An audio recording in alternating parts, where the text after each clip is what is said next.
ত্রিপুরা হাস্তীয় মন্ত্রী খরগনি মানজাক মুংবাই মন্ত্রী কিশোর বর্মন ত্রিপুরা হামক্রাই মন্ত্রী বিকাশ দেববর্মানি মানজাক মুংবাই ক্রাক সালनि सिमि सुनामुराव चेंगसावि रोजाखा साल चिब्रैनि बागै स्टेट हैंडलूम एक्सपो 2025-26 क्लाइकोबाई सोना थांके रिनि तेर क्राक सालो सानजा जराव जाति गोथार मुसुंगमानि बिसिंतै साल चिब्रैनि बागै तेर चेंगसावि रोजाखा सुनामुरा स्पोर्टिंग एसोसिएशननि खलाव चेंगसाइ रिनायंगै मानजागैखा मन्त्री किशोर बर्मन तंगो त्रिपुरा हामक्राई मन्त्री बिकास देबबर्मानो खबै कुबुनि जुदा जुदा आदंग्र साल चिब्रैनि बागै अतेरनो चेंगसाइ रिमुंनि पान्दाव मानजागै कक नारकफुरो त्रिपुरा हामक्राई मन्त्री बिकास देबबर्मा साका त्रिपुरा हास्तीय एग्रिकल्चर सेक्टर नि यागुलो ताबुक याग बाइस नामजा ग्रि रकनि हामक्राई ख्लाइमुंनि फाइसिंतिबो सकांगै तंगो त्रिपुरा हास्ते आबुबाई बाक्सा अतेर যত লুকুরগ্ন ফাই মানজাকনা বাগিব কক কাচারখা ত্রিপুরা হামক্রাই মন্ত্রী বিকাশ দেববর্মা অতের খ্লাইমুংনি বিসিংতै যতই 60 স্টল রক ফিয়ক জাখা আরনি বিসিংগ ওয়েস্ট বেঙ্গল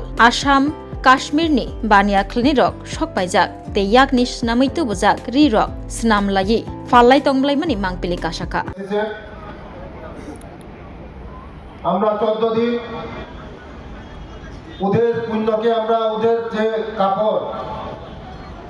আমরা সবাই আমরা খরিদ করব আমাদের মূল লক্ষ্য যে এই মেলার মধ্যে তাদের যে পণ্যগুলি ডিসপ্লে করা দেশীয় আমাদের যে হ্যান্ডলুম এটাকে বাঁচিয়ে রাখার জন্যই আমাদের সরকারের যে প্রয়াস তার জন্যই আমাদের এই 14 দিন মেলা 14 দিন মেলার মধ্যে তাদের যে পণ্যগুলি নিজস্ব দেশীয় এগুলি ডিসপ্লে করা মানুষের কাছে তুলে ধরা এটাই আমাদের মূল লক্ষ্য এই হ্যান্ডলুম ডিপার্টমেন্টকে আরো এগিয়ে নেওয়ার জন্য গত কিছুদিন আগে সারা সমস্ত ভারতবর্ষের কাপড়া মন্ত্রণালয় বস্ত্র মন্ত্রণালয় গুয়াহাটিতে দুদিনের জন্য সেমিনার হয়েছিল সেখানে আমার ডাইরেক্টর সাহেব গিয়েছে আমিও গিয়েছিলাম আমি দেখলাম যে এগ্রিকালচার সেক্টরের পরে এই সেক্টরটা বিরাট সুযোগ আমাদের গ্রামীণ মহিলাদেরকে স্বয়ংসম্পূর্ণ করার জন্য বিরাট সুযোগ আছে এই সেক্টর তাই আমরা চিন্তা ভাবনা করেছি আমার ডিপার্টমেন্টের ডাইরেক্টরের সঙ্গে সেক্রেটারির সঙ্গে আলোচনা করেছি আগামী দিন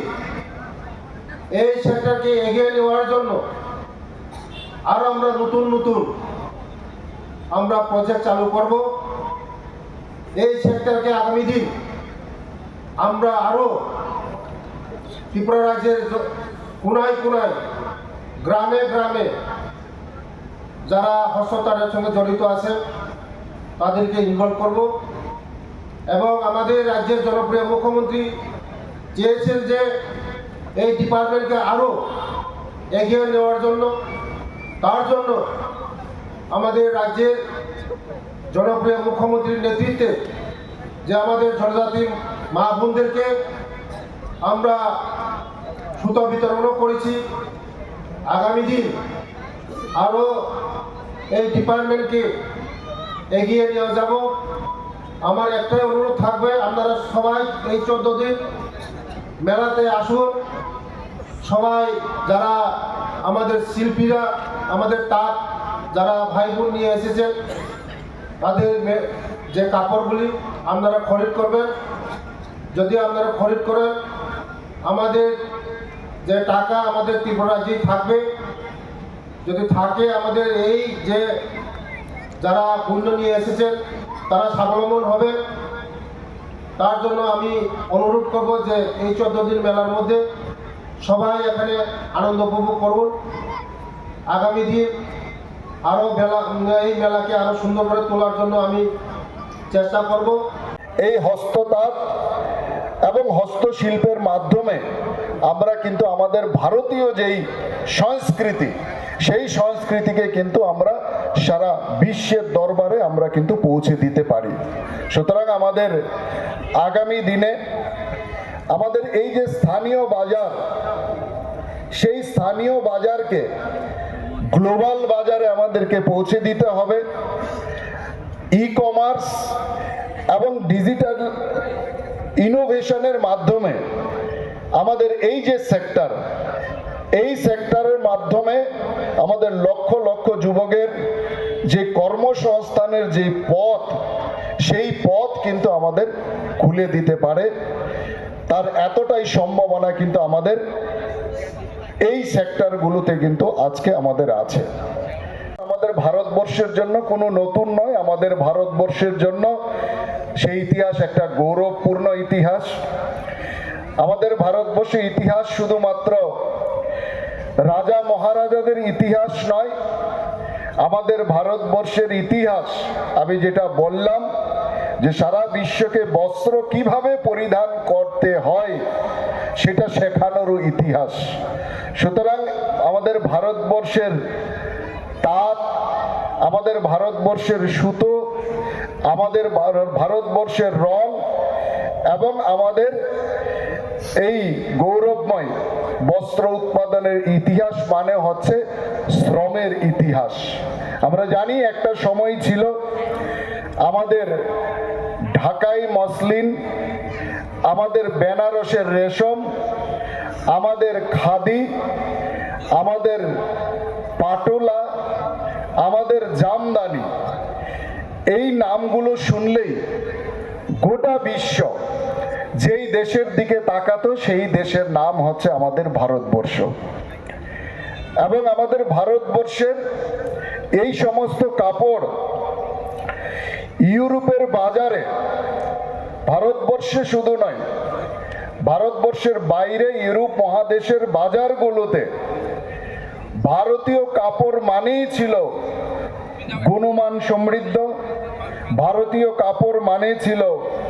সৌন্দর্য, আর ভারতীয় কাপড় মানেই ছিল আমাদের যে ভারতবর্ষ, সেই ভারতবর্ষের একটা আত্মপরিচয়ের একটা প্রতীক। প্রধানমন্ত্রী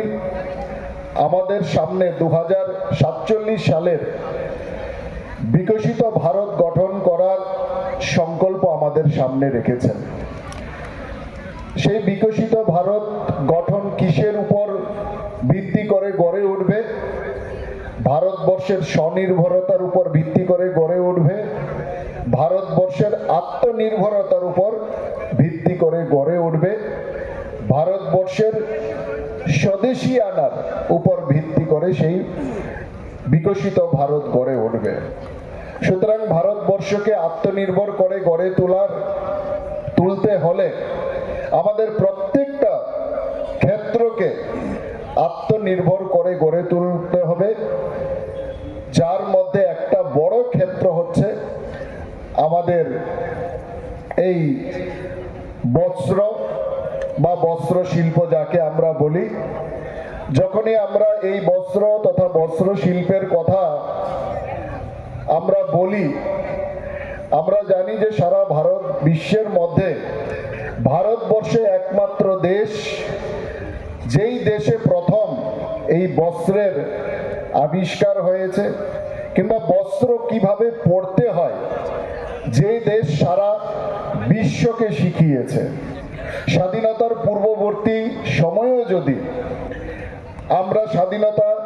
আন্দোলনের কথা যদি আমরা স্মরণ করি, তার মধ্যে একটা বড় আন্দোলন হচ্ছে আমাদের স্বদেশী আন্দোলন। যে আন্দোলনের একটা গান আমরা সবাই জানি, মায়ের দেওয়া মোটা কাপড় মাথায় তুলে নেরে ভাই, দিন দুঃখিনী মা যে তোদের তার বেশি আর সাধ্য নাই। এই গানটা যখনই আমরা আমাদের মনে আসে, তখনই আমাদের সামনে ভেসে ওঠে সেই স্বদেশী আন্দোলনের প্রতিচ্ছবি,